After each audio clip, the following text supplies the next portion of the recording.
Today I'm going to be making chicken macaroni and cheese. Hi, my name's Tom and this is my carnivore life.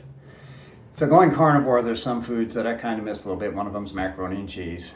So one day I got to thinking as I was making my Alfredo sauce, I was like, I wonder if I could make a cheese sauce and add diced chicken to it and make a carnivore macaroni and cheese. And let me tell you, it's pretty darn tasty.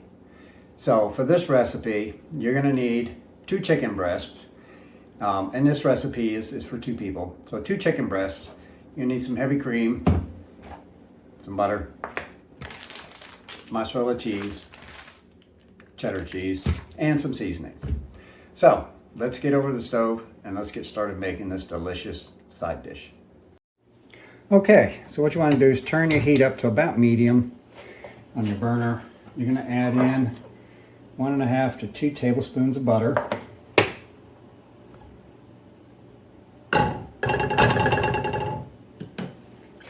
For mine, I throw in a little bit of pepper and a little bit of garlic powder. If you're sensitive or don't want to eat spices, then by all means just leave it out. The cheddar cheese has plenty of spice on its own. I just like that little bit of extra flavor. So we want our butter to melt down in our dish, and we want bubbling pretty good. Not quite to the point to where you would be wanting to make caramels, but still a nice good bubble on it. That helps with the cream going in there.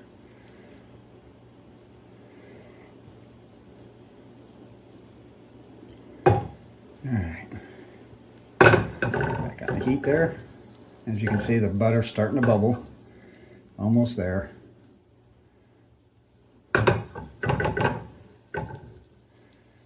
Alright. So now we're going to add in our cream.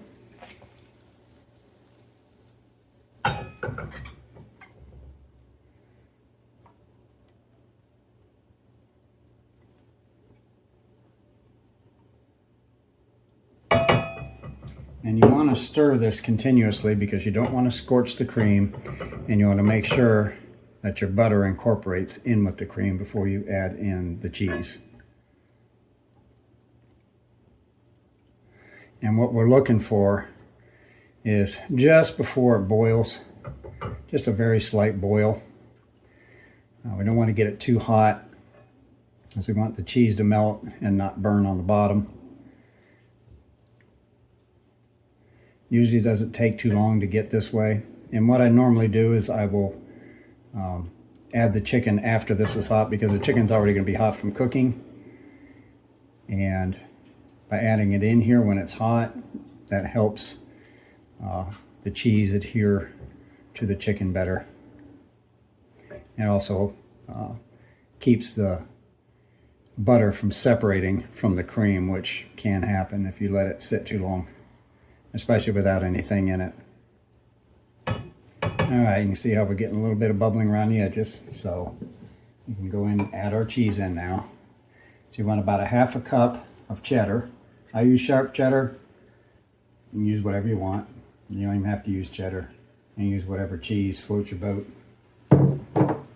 And we'll get that melting. I'm going to turn my heat down to medium-low so I don't scald the milk.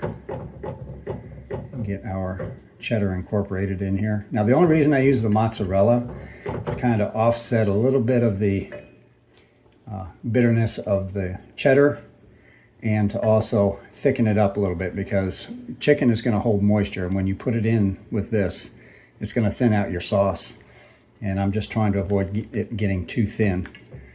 And generally I'll put about 1/4 cup. I don't really measure it. I do it more by feel. I just throw some in there and then stir it around once it's melted and see how thick my sauce gets. And once I got it to the consistency that I want, then I quit adding it, and that looks pretty good there. It's got a pretty good consistency going. It's not too thick. By the time I add the chicken into there, it's going to thin down a little bit to about a medium consistency, and you can see how it's not real runny. And that's our cheese sauce. So now we're going to add in our chicken. So now we're going to add our chicken. And I usually strain my chicken off just to try to get as much moisture out as I can. And there you have it. You can see the cheese, nice and gooey, not runny, and it's going to stick to that chicken like nobody's business. And there you have an excellent side dish that is tasty and full of protein. Hope you enjoyed this video. Have a great day.